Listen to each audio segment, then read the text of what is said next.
नमस्कार, your money में आपका स्वागत है। मैं हूं कविता थपलिया। योर मनी में हमारी कोशिश होती है वो हर जानकारी आप तक पहुंचाने की जो आपकी फाइनेंशियल सिक्योरिटी से जुड़ी हो।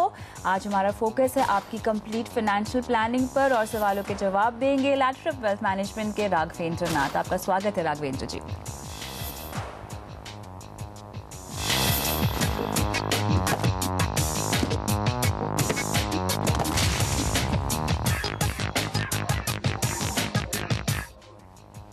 शुरुआत करते हैं पहले दर्शक के साथ। पुणे से मनोज कुमार हमारे साथ फोन लाइन पर जुड़ रहे हैं। नमस्कार मनोज जी, अपना सवाल पूछिए और उससे पहले बताइए कि आप क्या करते हैं, आपके परिवार में कौन कौन है? नमस्कार मैडम, मैं सर्विस करता हूँ। परिवार में हम 3 जन हैं। मेरा पहला सवाल है, मैं 2 BHK फ्लैट लेना चाहता हूँ जिनकी तकरीबन कॉस्ट है 30 to 35 लाख। ठीक है, अब कब खरीदना चाहते हैं आप ये? 3 साल के बाद। 3 साल के बाद आपको एक घर खरीदना है। ओके जी। मुझे मिनिमम अमाउंट चाहिए 8 लाख। ठीक है, तो मुझे कम से कम कितना इन्वेस्टमेंट करना होगा? और मेरे इन्वेस्टमेंट है फिलहाल 14,000, मुझे अभी मंथली कर सकता हूँ मैं? आप 14,000 महीना और इन्वेस्ट कर सकते हैं। जी जी। अभी आप कहाँ फिलहाल निवेश करते हैं? मैं सीप के थ्रू 2 प्लान इन्वेस्ट कर रहा हूँ, ICICI पोटेंशियल में और HDFC टॉप 200 में 1,000 पर मंथ कर रहा हूँ अभी फिलहाल। ठीक है, इसके अलावा आपने कोई इंश्योरेंस पॉलिसी ली हुई है? जी जी जी। कौन कौन सी? एक जीवन आनंद है और एक बीमा गोल्ड है। ठीक है, तो इसमें भी आपने इन्वेस्टमेंट के लिहाज से निवेश किया है? जी मैम। अच्छा, कोई टर्म प्लान है आपका? हाँ जी, एक और रेलीगेयर का ऑनलाइन टर्म प्लान ले चुका हूँ। तो आपने अपने गोल्स में सिर्फ घर का ही लक्ष्य रखा है? आपके बच्चे की पढ़ाई, शादी और अपने रिटायरमेंट के बारे में आपने नहीं सोचा है? हाँ, इसी के लिए सवाल किया था। एक्चुअली मैं एजुकेशन पर्पस 2,000 रुपए पर मंथ सीप डाल रहा हूँ मैं। हाँ। इसके अलावा मैं और 2,000 स्टार्ट करना चाहता हूँ सीप के लिए। अच्छा, ओके। और क्वेश्चन में हेल्थ इंश्योरेंस प्लान के मैम। ठीक है, और अपने रिटायरमेंट के लिए आप कितना कॉर्पस चाहते हैं? कम से कम 30 लाख। 30 लाख कितने सालों के बाद? 55 आफ्टर 55। आफ्टर 55। 55। ठीक है, तो चलिए आपकी फाइनेंशियल प्लानिंग यहाँ शुरू करते हैं। राघवेंद्र जी, कुछ अच्छी बातें इनके पोर्टफोलियो में दिखाई दी, जैसे कि इन्होंने अपने लिए एक टर्म प्लान लिया हुआ है जो कि बहुत ही अच्छी बात है। उसके अलावा सबसे पहले इन्होंने जो SIP शुरू कर रखी है म्यूचुअल फंड में, उसे शुरुआत करते हैं। फिलहाल तो सिर्फ 2,000 रुपये निवेश करते हैं ICICI प्रूडेंशियल डिस्कवरी फंड में और HDFC टॉप 200 में। इसके अलावा इनके लक्ष्य के मुताबिक आपको क्या लगता है इन्हें कहाँ निवेश करना चाहिए? 14,000 और अफोर्ड कर सकते हैं इन्वेस्ट करना। मनोज जी, एक चीज़ पहले आपसे पूछना चाहूँगा, अभी तक आपने कितना पैसा अपने पास जोड़ रखा है? फिलहाल तो सर मेरा ऑलरेडी एक फ्लैट है 1 BHK। अच्छा। जो कि मैं सोच रहा हूँ कि उसको सेल करूँ या रहने दूँ उसको। अच्छा, 1 BHK आपने खुद खरीदा हुआ है और आपके पास पैसा कितना है आपके बैंक अकाउंट में या फिक्स डिपॉजिट्स वगैरह में? कुछ पैसा इकट्ठा है आपके पास? फिलहाल तो 70 है सर, 70,000। ओनली 70,000 है। जी। हाँ जी, देखिए मैं आपका ये देख रहा था, आपकी जो ज़रूरत है 2 BHK खरीदने की, तो आपका जो इरादा है वो सही है, पर आपकी जो अभी करंट सैलरी लेवल जो दिखता है मुझे, जो 4 लाख रुपए का पर एनम का सैलरी लेवल है, तो कुछ 30 से 35 हज़ार रुपये की आपकी आय होती है, तो सिर्फ 15,000 रुपये आपके पास बच रहे हैं। तो अगर आप अगर 3 साल के बाद घर खरीदते हैं तो आपका करीब करीब 25 से 30 हज़ार रुपये खाली EMI के लिए जाएगा। तो जो कि अभी प्रेजेंट सैलरी का जो स्टेटस है उससे तो मेरे ख्याल से आप पूरा नहीं कर पाएंगे उसे। तो सलाह मेरी ये रहेगी कि अगर 2 BHK लेना चाहते हैं तो 1 BHK को बेच डालें, उसके बाद 2 BHK लें, तो जिससे कि आपका डाउन पेमेंट की जो रकम है बढ़ जाती है और आपका जो लोन का कंपोनेंट है वो कम हो जाएगा। अभी जो घर है आपका, उसकी वैल्यू कितनी है यहाँ पर मनोज? 17 लाख। 17 लाख। तो फिलहाल अभी जो घर है तो 17 लाख का अगर घर ये बेच देते हैं तो 17 लाख रुपए ही सिर्फ इनको चाहिए। बिल्कुल। तो अगले 2-3 साल में ये करीब करीब 5 से 6 लाख रुपया जोड़ लेंगे बाय वे ऑफ, अगर 10-10 हज़ार रुपये हर महीना जमा करते हैं फिक्स डिपॉजिट में किसी में। अच्छा, तो इन्हें फिक्स डिपॉजिट करनी है 10,000 रुपये? 10,000 रुपये का फिक्स डिपॉजिट करना चालू कर दें, जिससे 3 साल के बाद इनके पास करीब 5 लाख रुपया हो जाएगा। 17 लाख रुपए का ये घर है जो कि कीमत में थोड़ा सा शायद 1-2 लाख और बढ़ जाए, तो 10 से 12 लाख का लोन लेंगे तो उससे इनकी ईएमआई 10 से 15 हज़ार रुपये की आएगी तो उस समय उनकी थोड़ी सैलरी भी बढ़ चुकी होगी। बिल्कुल। तो जो अभी सेविंग कर रहे हैं डाउन पेमेंट के लिए वही रकम जो है ईएमआई के लिए जा सकती है। बिल्कुल।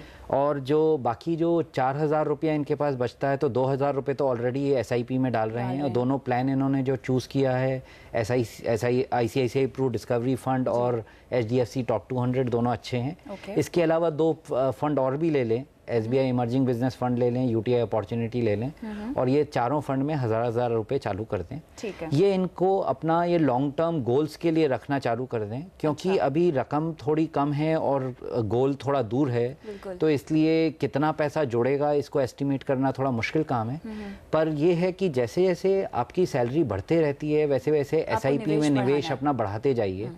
एक पीपीएफ भी ले लीजिए, उसमें भी थोड़ा थोड़ा डालना चालू कर दीजिए क्योंकि फिक्स्ड इनकम इन्वेस्टमेंट भी आपके पास होना चाहिए। और जो ये इन्होंने टर्म प्लान ले रखा है ये तो बहुत अच्छा कर रखा है। इसके अलावा एक ये फैमिली फ्लोटर मेडिकल के लिए हिसाब से अपनी इमरजेंसीज के लिए एक और ले सकते हैं। सो 2 से 3 लाख रुपए का अगर फैमिली फ्लोटर लेते हैं तो उसकी कॉस्ट करीब 5 से 6 हज़ार रुपये का इनको एनुअल प्रीमियम पड़ेगा। अच्छा। जो कि ज़्यादा रकम नहीं है, तो वो भी इनके अभी जो इनकी आर्थिक स्थिति है उसके हिसाब से ये प्लान इनके लिए फिट हो जाएगा। तो यहाँ पर लॉन्ग टर्म गोल के लिए आपने जो 4 फंड इन्हें बताए हैं उसी में इन्हें निवेश करना है। लॉन्ग टर्म गोल मतलब इनके बच्चे की पढ़ाई शादी और इनकी रिटायरमेंट। और जैसे से इनकी आय बढ़ेगी उसके मुताबिक इन्हें अपनी इन्वेस्टमेंट अपना निवेश भी बढ़ाना है। यहाँ पे जीवन आनंद के बारे में आपको क्या कहना है? तो जीवन आनंद जो इन्होंने प्लान लिया है और एक दूसरा बीमा गोल्ड लिया है, ये जीवन आनंद को तो कंटिन्यू कर सकते हैं। बीमा गोल्ड जो है इनका जो मनी बैक प्लान है उसको देख सकते हैं। अगर ये फुली पेड अप करके इसको अगर बंद कर देंगे तो उसी पैसे से ये अपना फैमिली फ्लोटर ले लेंगे। बिल्कुल। और क्योंकि इनके पास 50 लाख रुपए का ऑलरेडी कवर है तो जीवन आनंद ये बीमा गोल्ड में खाली 1 लाख रुपए का लाइफ कवर है। तो उसको अगर बंद भी करना चाहें तो बंद करके वो जो पैसा बचेगा इनका 5-7 हज़ार रुपये 8 हज़ार रुपये सालाना बचेगा, उस पैसे को ये फैमिली फ्लोटर के लिए यूज़ कर सकते हैं। अगर ये अपना घर जो इनके पास है जिसकी वैल्यू 17 लाख के आसपास है, अगर वो नहीं बेचना चाहते हैं तो इनकी प्लानिंग किस तरह होगी? तब शायद उनको अपना घर लेने का थोड़ा सा पोस्टपोन करना पड़ेगा प्लान। बिल्कुल, करीब 6 से 7 साल मेरे ख्याल से इनको पोस्टपोन करना पड़ेगा। और एक चीज़ अच्छी ये रहेगी कि अगर इनकी उस समय 1 BHK से जो इनका रेंटल आता है उससे अगर इनकी EMI में इनको थोड़ी सी मदद मिल जाती है तो तब ये बड़ा घर अफोर्ड कर सकते हैं। लेकिन फिर निवेश की स्ट्रैटेजी किस तरह इनकी बदलेगी? हाँ, तो उसके लिए इनको समझना पड़ेगा क्योंकि ये 6-7 साल के बाद अगर घर लेते हैं उस समय इनकी जो आय है उस आय में EMI को फिट होना ज़रूरी है। क्योंकि घर लेने का ख्याल अच्छा है पर ऑलरेडी इनके पास एक घर है, तो अपनी ज़रूरतों के हिसाब से अपने आप को बहुत ज़्यादा स्ट्रेच ना करें और EMI जो भी है वो इनकी खर्चे से पूरी हो जानी चाहिए, उसमें स्ट्रेस नहीं होना चाहिए। बिल्कुल बिल्कुल। तो मनोज जी, आपको जो सलाह यहाँ पे दी जा रही है वो ये है कि अपने पोर्टफोलियो में आप 2 फंड और जोड़ लीजिए, SBI इमर्जिंग बिजनेस फंड और UTI अपॉर्चुनिटीज़। जीवन आनंद में आप रह सकते हैं, आप चाहें तो बीमा गोल्ड से निकलना चाहते हैं तो आप निकल सकते हैं। उसके अलावा आपको 10,000 रुपये महीना जो है या तो RD करना है या FD करना है अपने लक्ष्य को पूरा करने के लिए। उम्मीद करते हैं कि आपको अपने सवाल का जवाब यहाँ पर मिल गया होगा। और इसी के साथ योर मनी में फिलहाल वक्त है एक ब्रेक का, लेकिन हम कर रहे हैं आपकी कंप्लीट फाइनेंशियल प्लानिंग। बने रहिए हमारे साथ।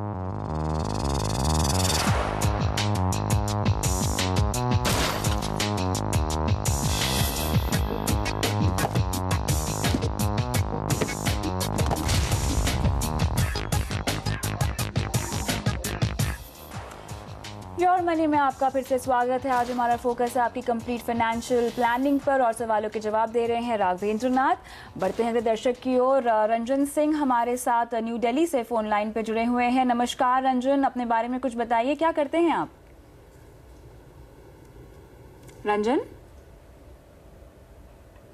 चलिए यहाँ पर लगता है इनकी आवाज़ हमें नहीं आ रही है, लेकिन राघवेंद्र जी इनका सवाल हमारे पास है। ये दिल्ली पुलिस में नौकरी करते हैं। इनकी सैलरी 18,000 रुपये महीना है और खर्चा इनका 12,000 रुपये तक आता है।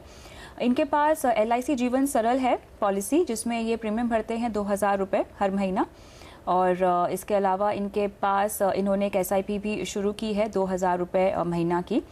अब इन्हें जो है 2,000 रुपये और लॉन्ग टर्म के हिसाब से निवेश करने हैं। जानना चाहते हैं कि कहाँ निवेश करें और साथ ही इन्हें एक टर्म प्लान भी चाहिए 50 लाख के कवर के साथ साथ। और हमारे साथ रंजन यहाँ पर फोन लाइन पे जुड़े हुए हैं। रंजन, अपना लक्ष्य आप बताएंगे हमें, आपको जो निवेश स्ट्रैटेजी चाहिए हमसे, उसका लक्ष्य क्या है? जी नमस्कार। नमस्कार जी मुझे एक टर्म चाहिए था 50 लाख का, जी। और मेरे दो गोल थे, एक 50 लाख का चाइल्ड एजुकेशन के लिए और एक 50 लाख का चाइल्ड मैरिज और सेकेंडली रिटायरमेंट के लिए 2 करोड़ का चाहिए था। ठीक है, इसमें आपने टाइम होराइजन कितना दिया है? 50 लाख रुपए पढ़ाई के लिए, 50 लाख रुपए शादी के लिए और 2 करोड़ रिटायरमेंट के लिए, तो कितने सालों के बाद आपको चाहिए ये रकम? 2033 में मुझे चाहिए चाइल्ड एजुकेशन, 10 साल बाद, ठीक है। और 2038 में चाहिए मुझे मैरिज के लिए, हाँ। और 2047 में मेरी रिटायरमेंट है। और एक्चुअली मैंने अभी अभिभावक के लिए टर्म प्लान के लिए अप्लाई किया था। बेसिकली मैं दिल्ली पुलिस में जॉब करता हूँ जी। तो उन्होंने मेरा जो स्टैंडर्ड जो थे टर्म प्लान का प्रीमियम, उन्होंने मेरा इंक्रीज कर दिया ड्यू टू ऑक्यूपेशन रिस्क। अच्छा, ड्यू टू व्हाट? जैसे मैं हेलो, किसकी वजह से इंक्रीज कर दिया गया? ड्यू टू ऑक्यूपेशन रिस्क, क्योंकि मैं दिल्ली पुलिस में वर्क करता हूँ, इस वजह से शायद डिफेंस की वजह से। अच्छा अच्छा अच्छा अच्छा अच्छा। तो उन्होंने मेरा लोडिंग ज्यादा कर दिया और 4 टाइम्स हो गया जो स्टैंडर्ड प्रीमियम था। अच्छा, इस वजह से मैंने वो विड्रॉ कर लिया। तो मुझे मेरे जो प्रोफाइल के रखते हुए, ध्यान देते हुए आप बताइएगा मुझे कौन सा टर्म प्लान चाहिए। जरूर, यहाँ पर हम आपकी पूरी फाइनेंशियल प्लानिंग करते हैं। राघवेंद्र जी, सबसे पहले शुरुआत करते हैं टर्म प्लान से हाँ ही। जी। रंजन जी, आपकी उम्र इस समय कितनी है, थोड़ा बताएंगे? हाँ जी, मेरी 26 ईयर ओल्ड हूँ मैं अभी। अच्छा, 26 ईयर्स ओल्ड है। नहीं, टर्म प्लान लेने का इरादा आपका बहुत अच्छा है और सभी लोगों को हम ये रेकमेंड करते हैं कि जितना यंग हैं आप और जितनी जल्दी टर्म प्लान ले लेते हैं उतना ही फ़ायदा रहता है। और क्योंकि जो बाकी जो इंश्योरेंस की पॉलिसीज़ लेते हैं उसमें इन्वेस्टमेंट का एक लिंकेज रहता है, उसकी वजह से प्रीमियम काफ़ी ज़्यादा रहते हैं और जो लाइफ कवर रहता है कम रहता है। तो आपका इरादा एकदम सही है। जो आपने बताया कि आपका एक प्रोफेशनल रिस्क के हिसाब से जो इंश्योरर ने आपका थोड़ा प्रीमियम बढ़ा दिया है, तो वो एक थोड़ी ऐसी चीज़ है कि जो अंडरराइटर के डोमेन की चीज़ है, तो उसमें मैं कमेंट नहीं कर पाऊँगा। पर यह है कि आप बाकी 1 या 2 इंश्योरेंस कंपनीज़ के साथ और भी ट्राई कर लीजिए। इसके अलावा एक पोस्ट ऑफिस का भी, गवर्नमेंट ने पोस्ट ऑफिस के थ्रू भी एक लाइफ कवर चालू किया हुआ है, टर्म कवर, उसको भी जाके देख सकते हैं। Post office term cover. हाँ जी, तो इंडिया पोस्ट के थ्रू भी एक टर्म कवर चालू किया है गवर्नमेंट ने, तो उसको भी देख सकते हैं। तो उसका प्रीमियम ज़्यादा नहीं होगा जैसे बता रहे हैं? वो प्रीमियम भी करीब करीब कंपैरेबल है, थोड़ा सा मार्केट के जो प्राइवेट प्लान्स हैं उनसे थोड़ा सा महंगा है। अच्छा। पर तो भी क्योंकि इनका एक प्रोफेशनल रिस्क है और अंडरराइटर ने जैसे इनका रेट बढ़ा दिया है, तो अगर उधर जाएंगे तो हो सकता है इनको थोड़ा सा सस्ता मिले। ठीक है, तो वो एक थोड़ा एक्सप्लोर कर सकते हैं। पर हाँ, 50 लाख का टर्म कवर लेने का इरादा सही है और ले भी लीजिए आप। बिल्कुल। और उसके अलावा आपने जो 2000 रुपया जो अभी सेविंग कर रहे हैं आप, SIP कर रहे हैं, वो एक ELSS प्लान में कर रहे हैं। आपने बताया था कि एक्सिस के टैक्स सेविंग प्लान में कर रहे हैं आप, तो वो आपको ज़रूरत नहीं है क्योंकि आपकी आय इतनी नहीं है कि आपको बहुत ज़्यादा टैक्स देना पड़े। तो इसलिए उसको आप बंद कर सकते हैं। जो पैसा पड़ा है वो तो 3 साल के लिए लॉक इन रहेगा, पर वो जो पैसा है वो दूसरी स्कीम्स में आप निवेश कर सकते हैं। वो इसके बारे में मैं आपको थोड़ा सा बताऊंगा। जो आपने बच्चों के लिए ज़रूरतें रखी हैं वो 50-50 लाख, वो मेरे ख्याल से इन्होंने थोड़ा सा कैलकुलेशन किया है और बड़ी अच्छी चीज़ है कि इन्होंने इन्फ्लेशन को ध्यान में रखते हुए वो अपना एक एम बनाया है। तो मैं इनका बैक एंड कैलकुलेशन कर रहा था तो मुझे लग रहा था कि 8 से 10 लाख रुपए अगर इनको बच्चे के एडुकेशन के लिए आज लगेगा तो 20 साल के बाद वो 40 से 50 लाख रुपया लगने वाला है। और शादी के लिए भी इन्होंने 50 लाख रुपया की रकम का डिज़ायर की है। कम भी खर्च करेंगे तो अच्छा है, शादी के खर्चा वेस्टफुल ही होता है। पर अगर इनके पास पैसे बचते हैं तो बिल्कुल ज़रूर कर रहे हैं। पर 4000 रुपया जो ये प्लान कर रहे हैं, अगर ये चालू कर देते हैं और इसमें ये हर साल 8 से 10% की बढ़ोतरी करते रहें, अच्छा, तो अगर आज इस साल 4000 रुपया कर रहे हैं तो अगले साल इनकी तनख्वाह बढ़ेगी, तो उससे 10% और बढ़ा दें तो 4400 कर रहे हैं, उसके बाद 4800 कर रहे हैं। तो ऐसे ऐसे करके जैसे जैसे इनकी सैलरी बढ़ रही है वैसे वैसे इनका लॉन्ग टर्म गोल्स के लिए जो इन्वेस्टमेंट है वो बढ़ते रहेगा। तो इनका गोल ज़रूर पूरा हो जाएगा, इसमें कोई संशय नहीं है। किन फंड्स में आपको लगता है? तो इनको मैं 4 फंड रेकमेंड कर देता हूँ। तो जैसे मैंने बताया कि एक्सिस म्यूचुअल फंड को तो बंद कर देना चाहिए इन्हें। उसके अलावा Franklin India blue chip fund, ICICI focus blue chip, UTI opportunities और एचडीएफसी मिड कैप अपॉर्चुनिटी, ये 4 फंड ले लें, चारों में 1000 रुपये चालू कर दें और 3 से 4 साल के बाद इनको फंड्स को रिव्यू कर लें। अगर इसमें से कोई फंड अच्छा नहीं कर रहा है तो उसको फिर बदलने की ज़रूरत पड़ेगी इनको, क्योंकि सारे फंड्स एक जैसा नहीं करते हैं। पर क्योंकि लॉन्ग टर्म इन्वेस्टमेंट है, 2 से 3 साल का पीरियड जरूर रखें बिफोर डिसाइडिंग कि किसी फंड को चेंज करना है नहीं करना है। ठीक है। जहाँ तक एसआईपी का सवाल है, एसआईपी जब इक्विटी में कर रहे हैं तो इनको लॉन्ग टर्म के लिए करते रहना पड़ेगा। अगर कभी बीच में साल या 2 साल के बाद इनको दिख रहा है कि नुकसान हो रहा है तो घबराने की जरूरत नहीं है। डिसिप्लिन मेंटेन करना है, डिसिप्लिन मेंटेन करना है, क्योंकि इक्विटी इन्वेस्टमेंट्स जो हैं वो लॉन्ग टर्म में ही बेनिफिट देते हैं। तो जब तक 15-20 साल के लिए इन्वेस्ट नहीं करेंगे तब तक इनकी वेल्थ क्रिएशन के लिए इनको वो इक्विटी में अगर वेल्थ क्रिएशन करना है तो उनको 15-20 साल का इन्वेस्टमेंट करना पड़ेगा। और इन्हीं 4 फंड्स में निवेश के जरिए ये अपने जो इनके 3 लक्ष्य है उसे पूरा कर सकते हैं। टर्म कवर इनको लेना है, उसके अलावा कोई हेल्थ इंश्योरेंस, फैमिली फ्लोटर लेना चाहिए इनको? अभी क्योंकि गवर्नमेंट सर्विस में है और गवर्नमेंट सर्विस में मेडिकल की इनको काफ़ी सुविधाएं रहती हैं, तो इसलिए इनको टर्म कवर लेने, ये मेडिकल कवर लेने की ज़रूरत नहीं है। चलिए, तो रंजन जी आपके लिए सलाह यही है कि आपको 4 फंड के नाम यहाँ बता दिए हैं, Franklin India blue chip, ICICI focus blue chip, UTI opportunity और एचडीएफसी मिड कैप अपॉर्चुनिटी। ये 4 फंड्स में आपको निवेश करना है और इस अगर आप लगातार निवेश करते रहेंगे, डिसिप्लिन मेंटेन करेंगे तो आपके जो लक्ष्य हैं वो आप हासिल कर पाएंगे। इसी के साथ योर मनी में फिलहाल वक्त है एक ब्रेक का, लेकिन आप बने रहिए हमारे साथ।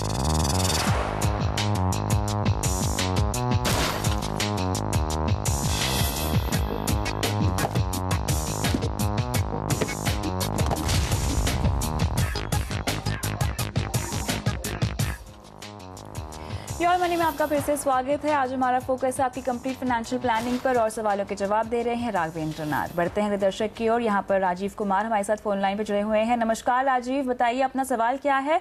आपकी फाइनेंशियल प्लानिंग हमें यहाँ करनी है, बताइए अपने लक्ष्य क्या है? मैम, मेरे लक्ष्य ये है कि मुझे सबसे पहले तो we are like I have just recently been married an year back and so our target is like we need to get a new house in 1 or 2 years. आपको घर खरीदना 1 से 2 साल में, ठीक है? जी हाँ, और हमें अपनी फैमिली प्लान करनी है। आपको घर खरीदना है, उसके लिए आपने कितना टारगेट रखा है?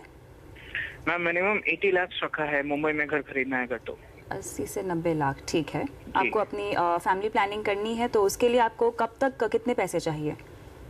मुझे करीब उसके लिए अप्रोक्सीमेटली करीब 10 से 15 लाख रुपए। 10 से 15 लाख रुपए चाहिए आपको। कितने सालों में? कुछ 6 साल में, 7 साल में। ठीक है। उसके अलावा ऐसा कोई बड़ा लक्ष्य नहीं है। एक सोल प्रोप्राइटरशिप खोलने की है। Like we are just looking for a business which can run and that can be a restaurant chain और can be a departmental store. ठीक है। आपकी बचत कितनी हो जाती है हर महीना? आप मेरे ख्याल से 70,000 रुपए कमाते हैं और आपकी वाइफ भी सालाना 5.5 लाख कमाती हैं। बचत कितनी होती है आपकी? बचत अप्रोक्सीमेटली हम दोनों का कंबाइन किया जाए तो approximately 40,000 rupees we can save. 40,000 रुपए आप महीना बचा लेते हैं। ठीक है, आपकी फाइनेंशियल प्लानिंग शुरू करते हैं। राघवेंद्र जी, सबसे पहले इनका पोर्टफोलियो जो आप देख रहे हैं कैसा लगता है आपको? जी हाँ, इन्होंने पोर्टफोलियो लिया है, मेनली इनका इंश्योरेंस पॉलिसीज ही हैं। जी, एलआईसी जीवन आनंद है इनके पास, एलआईसी जीवन सरल है, एलआईसी बीमा गोल्ड मनी बैक है। उसके अलावा म्यूचुअल फंड में एसआईपी करते हैं, कोटक 50 इक्विटी फंड है इनके पास। पीपीएफ में 2 से 3,000 रुपए हर महीना निवेश करते हैं। इनकी पत्नी की फिलहाल कोई इन्वेस्टमेंट पोर्टफोलियो नहीं बनाया है उन्होंने।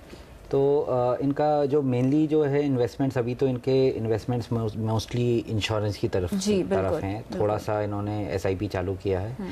मोटा अगर मैं इनको बताऊं कि अगर इनका जो प्लान देखता हूं मैं 40,000 रुपया सेव करना चाहते हैं तो ये 2 पोर्शन में अपने इन्वेस्टमेंट को डिवाइड करते हैं। 30,000 रुपीज़ जो है ये घर खरीदना चाहते हैं, अभी नई शादी हुई है तो 3 से 4 साल लग जाएगा इनको वो पैसा डाउन पेमेंट के लिए जोड़ने के लिए।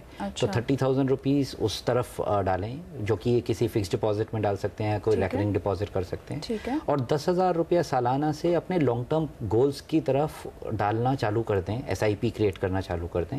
तो 2,000 से एसआईपी को बढ़ा के 10,000 कर दें, जिससे कि इनको लॉन्ग टर्म वेल्थ क्रिएशन के लिए थोड़ा पैसा इनका जाना चालू हो जाए। मतलब जो 40,000 की जो पूरी बचत होती है उसमें 30,000 या आरडी कर दें या फिक्स डिपॉजिट में लगा दें, है और 10,000 रुपए इनके निवेश करने चाहिए लॉन्ग टर्म के लिए। और उसके लिए 4 फंड्स इनको मैंने बताए हैं, SI ICICI Pru discovery, Birla sun life frontline equity, Reliance equity opportunity और IDFC प्रीमियर इक्विटी।